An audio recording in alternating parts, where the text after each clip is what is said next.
Fubara probably played dead long enough. That is the wrongest person to take on. He is a patient, a thoroughly detailed person, Professor Oke Ikechukwu says. Oke Ikechukwu, trying to analyze the kind of patience that Fubara has. I'm telling you, it's a very big virtue on his part, and it makes him very wise. You know, the Bible says you should be as wise as serpent, as innocent as dove.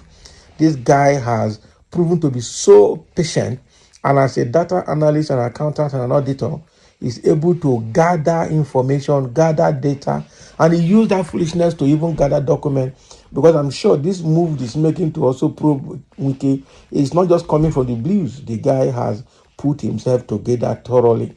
His patience is off the roof, I tell you. People are already insulting him that he's a weakling. He is not fit to be governor. You cannot do this, you cannot do that. Some of his supporters will begin to back out and say Fubara is going to sell out. He's going to decamp to APC. He's going to do this, going to do that. The guy kept quiet. They insulted him and abused him. The guy kept quiet. In fact, somebody said that he's about the most abused governor in this planet.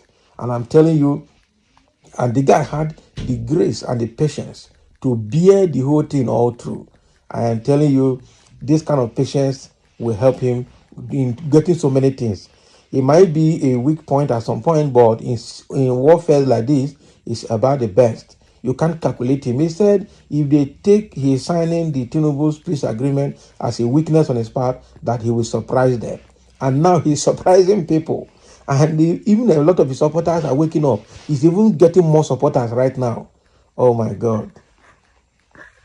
So in a candid interview on Arise TV, a political analyst and the executive director of Development Specs Academy, Professor Oke Ikechukwu, analyzed the ethnic factor in the power of dynamic between Wike and Fubara, stating that Fubara's Ijaw ethnicity, being the majority in the region and the fourth largest in Nigeria, might give him an advantage over Wike. So he described the Ijaws as resilient people who have not always held prominent positions, but now see one of their own, Fubara, rise to power.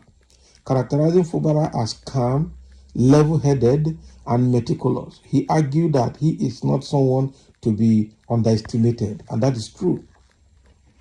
So he said, if you are talking strictly on ethnicity, Fubara might have a slight advantage of indigenship to the extent that the ancestry can be traced out, and the Ijaws are the majority.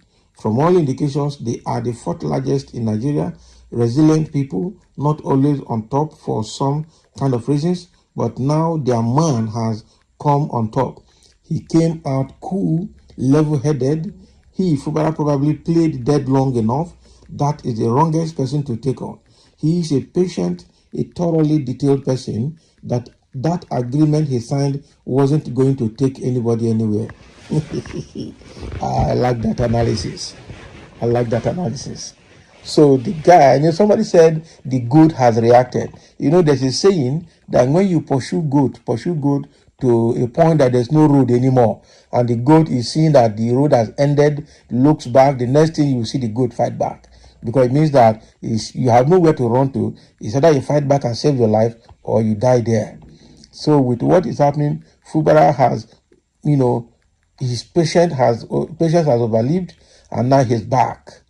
Okay, he is back and he's back. He's back and he's back.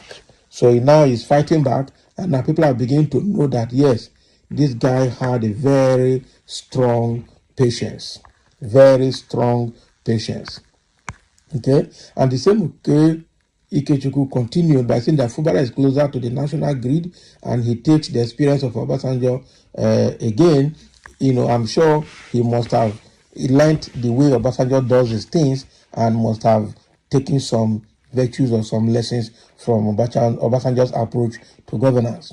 So in the same interview, still on the Arise TV, the same Oke Ikechukwu discussed the difference between leaders who rely on national grid, a metaphor for established political power, and those who depend on temporary power sources like UPS. Okay. So some people are on national grid like already established political powers, and some depend on UPS who are just temporary in the political lineage. So he characterized Wike as currently relying on a temporary power source, specifically his connection to the presidency, which is not part of the national grid. Happy? Because the national grid is on APC now. APC runs the national grid. And so Wike being on PDP was borrowed like a worker to come and fix some section of the national grid that is not part of the national grid. So because his relationship with Tinubu as a president is temporary and can end anytime.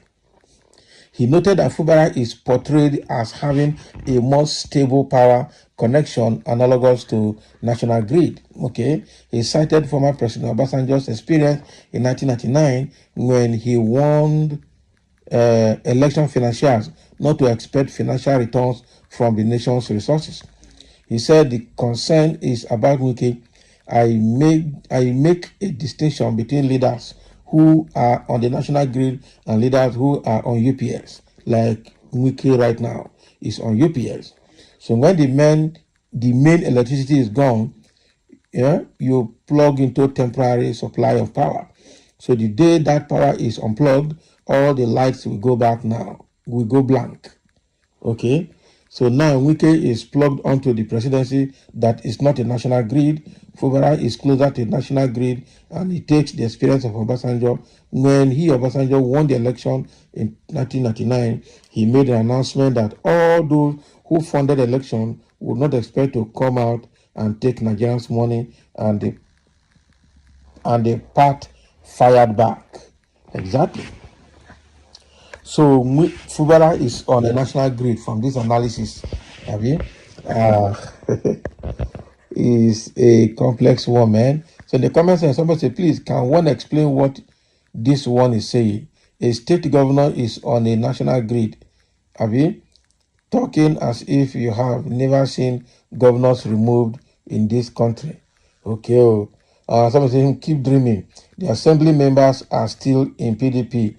That would have been the fear, but they are not. So how can they impeach the governor? Exactly. So that is another thing.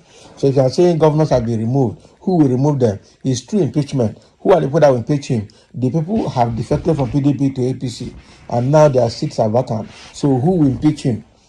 So generally, politically, Fubara tends to be more politically stable than Wike, because a governor is an executive arm of government, while a minister is just a borrowed worker, and it's not even the same party with the ruling party. So they just borrowed him and can throw him out anytime. That is it. So Wike need to know that Fubara is not somebody to toy with. He is closer to power, and he is very, very patient and resilient, and has been able to buy time to get what he wanted, and now he's acting.